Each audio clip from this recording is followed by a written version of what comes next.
Olá, seja bem-vindo ao Sala de Visitas. O nosso convidado de hoje é o vereador Toninho Vespoli, do PSOL. Seja bem-vindo ao programa, vereador. Muito obrigado, pelo convite aqui, de estar com a nossa Isa Pena, nossa vereadora aqui também do PSOL, e mandar um abraço a todos que estão nos assistindo nesse momento. Como o vereador Toninho Vespoli já adiantou, a gente recebe também a Isa Pena, que assumiu durante o mês de março na licença do vereador, não é, Isa? Seja bem-vinda ao programa. Exato, muito obrigada pelo convite e muito obrigada também ao Toninho, pelos 30 dias de mandato. Feminista e com emoção, né, Toninho? Muitas emoções. Muitas emoções. Isa, 26 anos, eu acho que você trouxe um pouco também da cara dessa nova legislatura, que tem vereadores mais jovens, que vieram de movimentos da rua e etc. Experiência desses 30 dias, um balanço, o que você conta? Foi muito importante politicamente em vários níveis, eu acho, né? Tanto para a construção política dessa referência importante que é o PSOL, né? Uma política que realmente é um partido que dá espaço para as mulheres, que investe numa política coerente.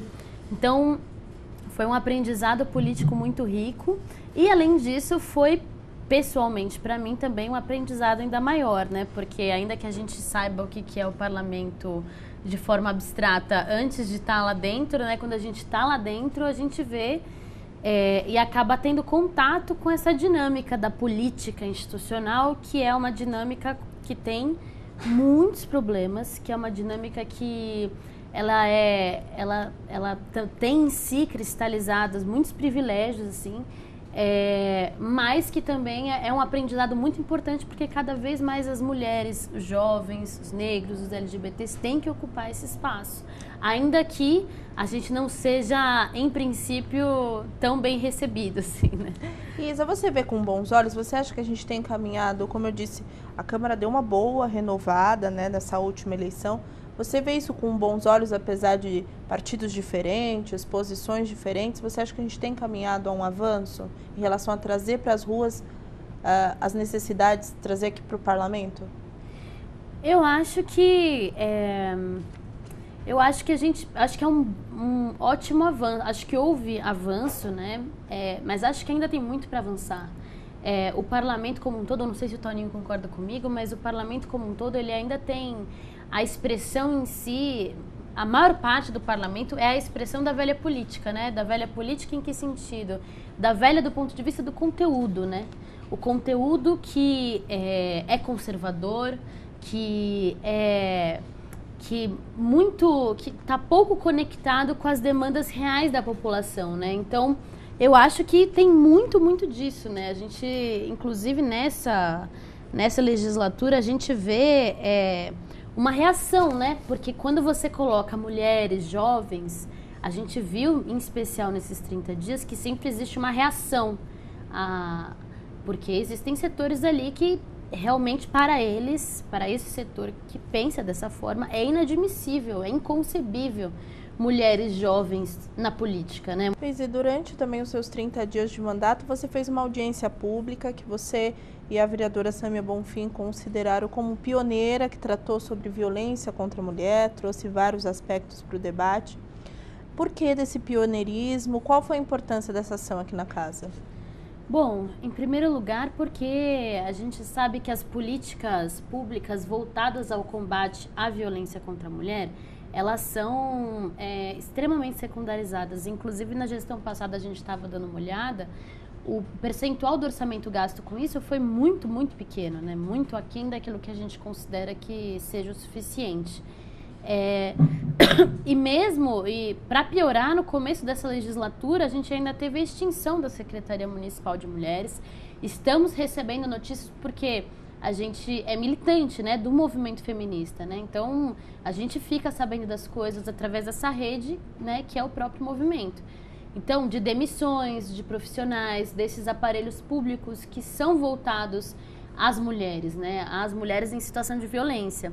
Então, a gente considerou, né, já sabíamos disso desde o começo do ano, e a gente considerou e considera isso assim uma afronta mesmo, né, a um movimento que está não só no Brasil, mas internacionalmente crescendo. né, que é o movimento de mulheres, que é o movimento das mulheres por igualdade, pelo direito que a gente tem de ocupar os espaços da política, no mercado de trabalho, onde quer que seja.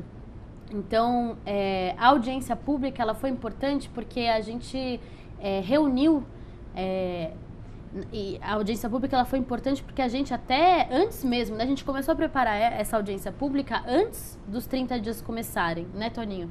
A gente sentou e fez o mapeamento de todos os órgãos públicos que a gente precisava de informação. Então, eu junto com o Toninho Vespoli, antes dos 30 dias, a gente fez esse requerimento, todos esses requerimentos de informação e construímos a audiência pública com a intenção de fazer um espaço qualificado que apresentasse um diagnóstico do que é a rede de proteção municipal às mulheres e do que são as principais demandas da rede. E foi muito importante, muito importante. É claro, né?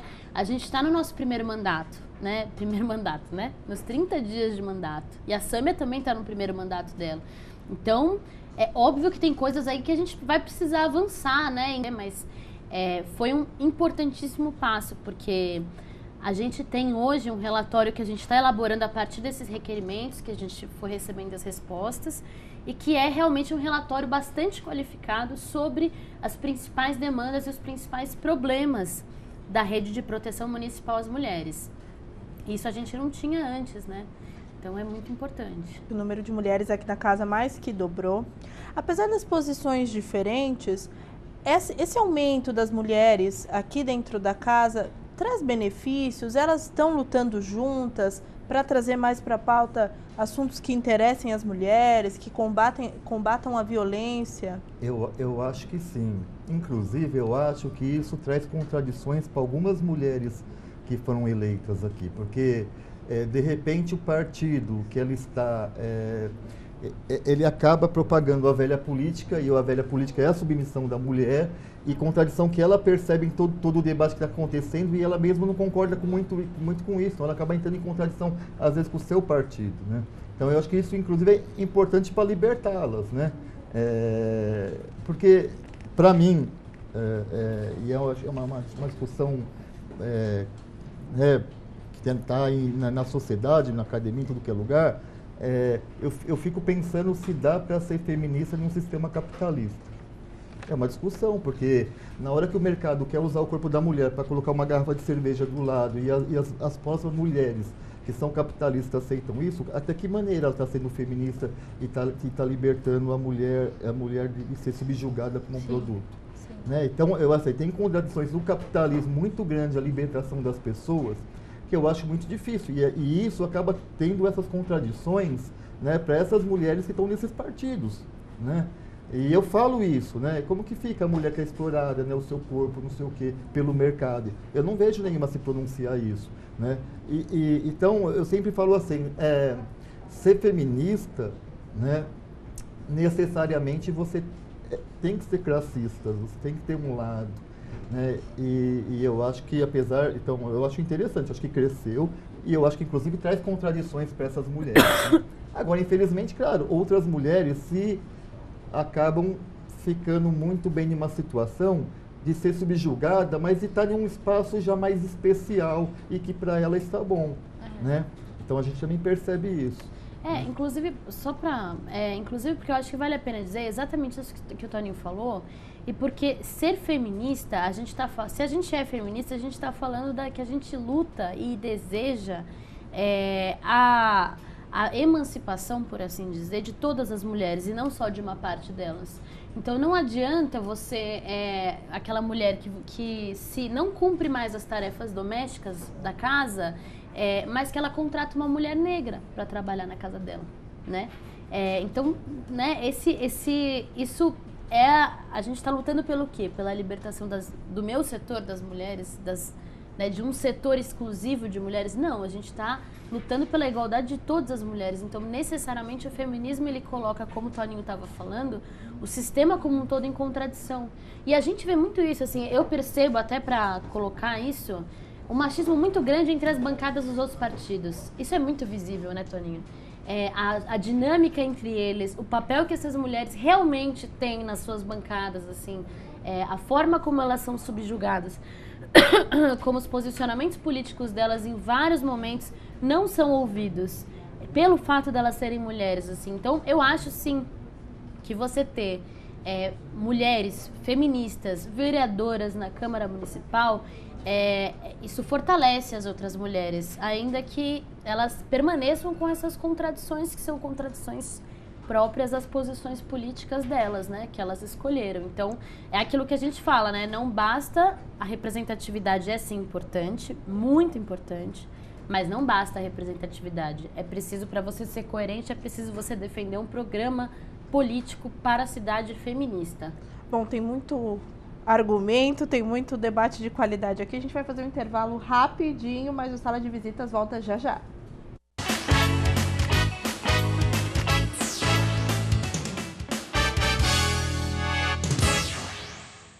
De volta com Sala de Visitas. Nossos convidados de hoje são o vereador Toninho Vespoli, do PSOL, e a advogada e suplente Isa Pena. Vereador, eu abro esse bloco com você. Muito se fala sobre a polarização da política, né? O fla-flu que vivemos aí hoje em dia. A esquerda vive uma crise, né? O que fazer para a esquerda se reencontrar? Primeiro, eu acho assim, os dois grandes blocos que polarizaram a política, PT e PSDB, têm a grande possibilidade de morrerem com mão dada no Lava Jato, né? Por que eu digo isso? Porque o problema não é só a esquerda, né? É claro que a grande mídia focou muito no PT e nos aliados do PT. Mas hoje, se você pegar a Lava Jato, aparecem as grandes lideranças do PSDB, do PMDB, eu acho que quase não deve ter um ministro do governo Temer que não seja citado na Lava Jato. Então o problema é que a direita tem dificuldade de ter um projeto para o Brasil, tanto é que o governo Temer está aí e o recorde de desemprego e uma série de problemas sociais só está se agravando. Né? Se a gente pegar agora os últimos estudos, a pobreza no Brasil aumentou. Então, assim, o governo não consegue ter uma saída desse governo de direita e o governo de esquerda, que antes estava hegemonizado pelo petismo, que não é mais governo, mas que também tem, eu acho, um problema de crise e até de rumo, inclusive, porque esses querem novamente se governar, aplicar a mesma aliança e as mesmas relações que tiveram com esses setores, inclusive, que golpearam eles. O que a gente acha que isso é um tremendo erro. Então, vou dar um exemplo claro. Não adianta ir com cartaz falando que a Globo é golpista. Isso nós do PSOL sempre falamos, né? E tentar fazer aliança com esses mesmos setores, né? Então, a saída para o Brasil é a organização social, é a organização da sociedade civil e dos trabalhadores. E institucionalmente, eu acho que o PSOL é o partido que está mais bem posicionado hoje nessa organização. Nós não entramos no caminho fácil de falar viva a Lava Jato, porque a gente sabia que tinha interesses fortes de setores empresariais para tirar um governo e implementar um outro governo que iria fazer essas reformas, que está se consolidando agora, né? A gente já teve a PEC 105, né? E agora a terceirização, e eles querem colocar também a reforma trabalhista, como outras, quer dizer, querendo jogar toda a crise nas costas dos trabalhadores. Então, a gente sabia o que viria com um governo mais à direita, né? Então, nós não fomos para esse caminho fácil, né? Mas também, nós não queremos um caminho que aponte uma aliança com setores que a gente sabe que realmente não querem fazer as transformações, onde a maioria da população tem uma qualidade de vida, né? E eu acho que o pessoal conseguiu se diferenciar nisso, né? Tanto é que aqui a Isa, eu acho que não sei, eu gostaria até que ela me falasse isso.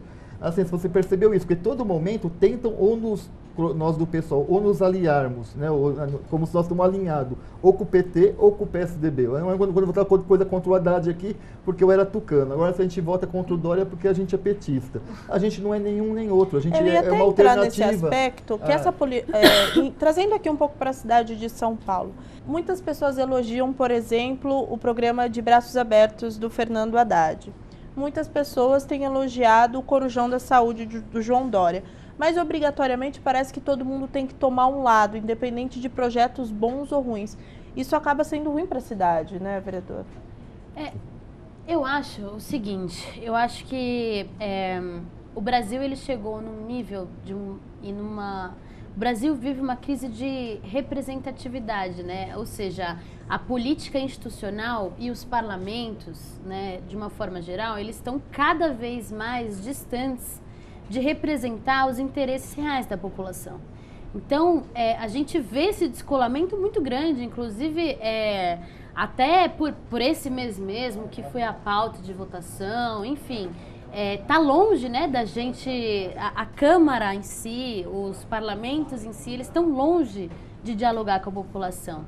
Isso acaba fazendo com que a política ela acaba ficando distante e você acaba criando essa rixa na política que, na verdade, serve muito também para a grande imprensa vender jornal, vender esse cenário político, sensacionalista, né? Que parece que a política virou um palco mesmo de teatro, assim, uma parte do entretenimento, né? Então você acaba, inclusive, despolitizando muito o debate. A verdade é que quando a gente debate e se a gente quiser chegar realmente aos problemas, que por isso que falam que a gente é radical, né, Toninho? Porque radical, na verdade, quer dizer isso.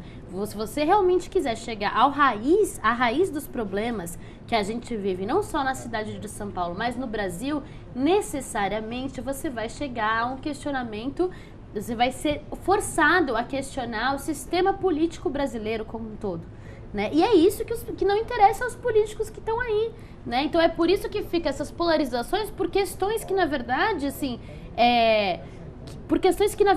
são pontuais, né? São pontuais no sentido de que elas não tratam do problema na totalidade e nem o projeto, nem do Haddad, nem do Dória tem condições de dar respostas para a totalidade dos problemas da cidade de São Paulo.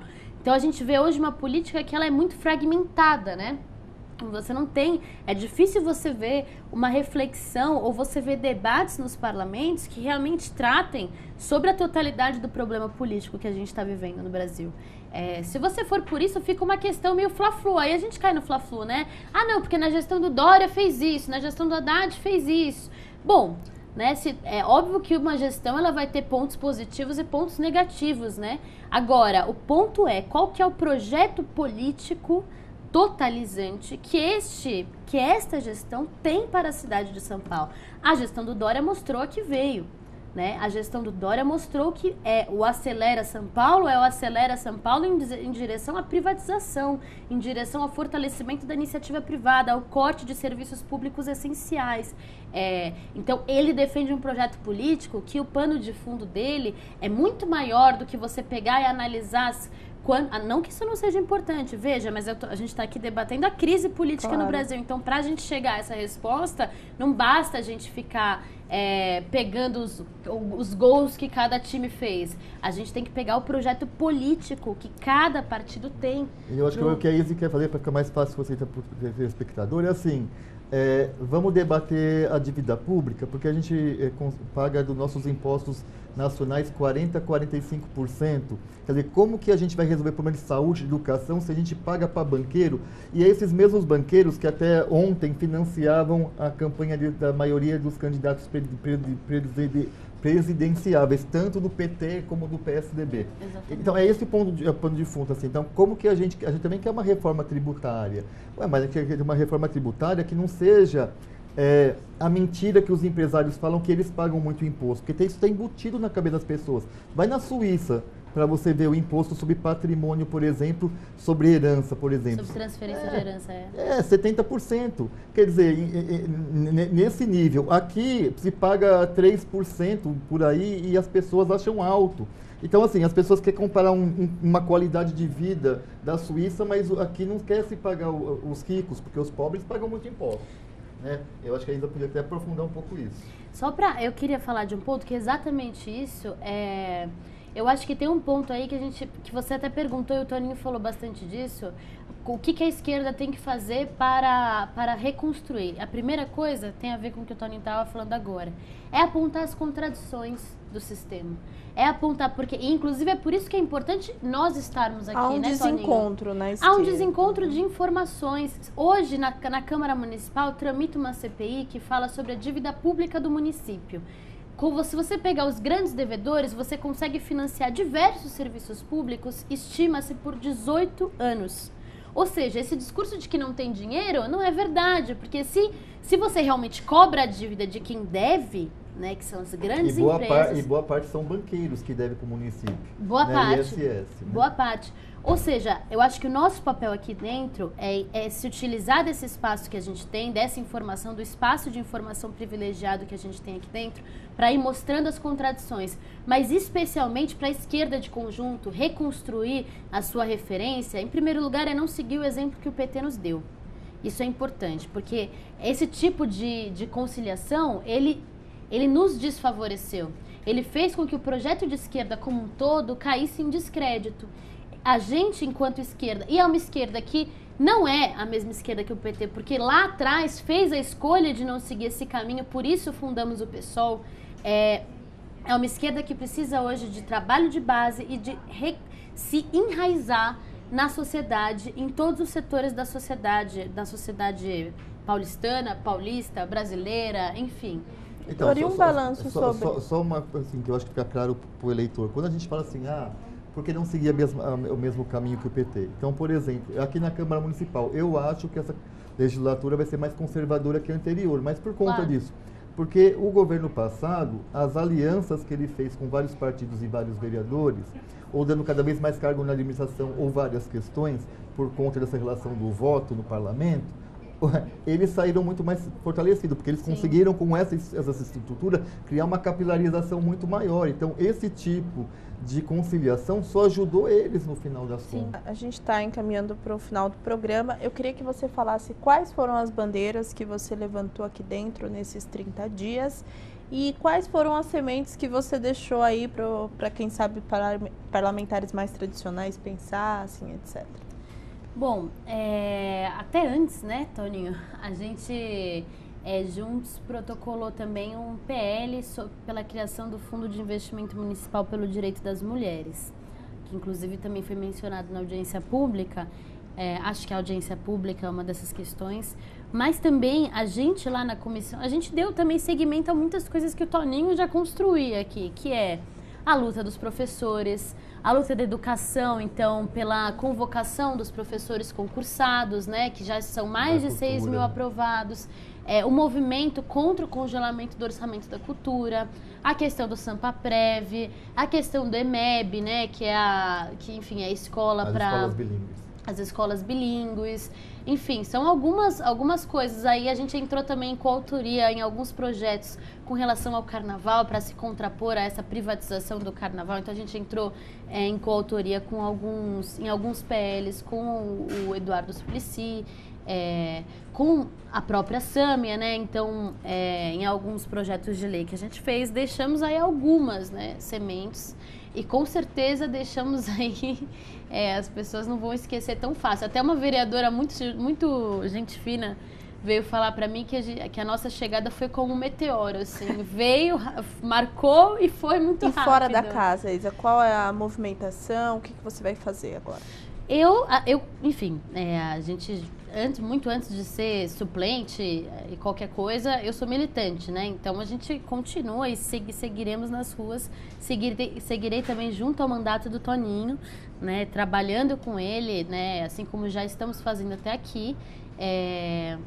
E vamos dar seguimento, né? Tudo que a gente começou, a gente vai dar consequência. Como vocês trabalham em conjunto com você fora aqui da casa? Como que é essa troca de... A Isa é assessora do mandato. Ela é assessora. Ele desvincular ela para ela assumir a suplência. Exatamente. Então, tudo que ela está falando, ela não vem só de fora.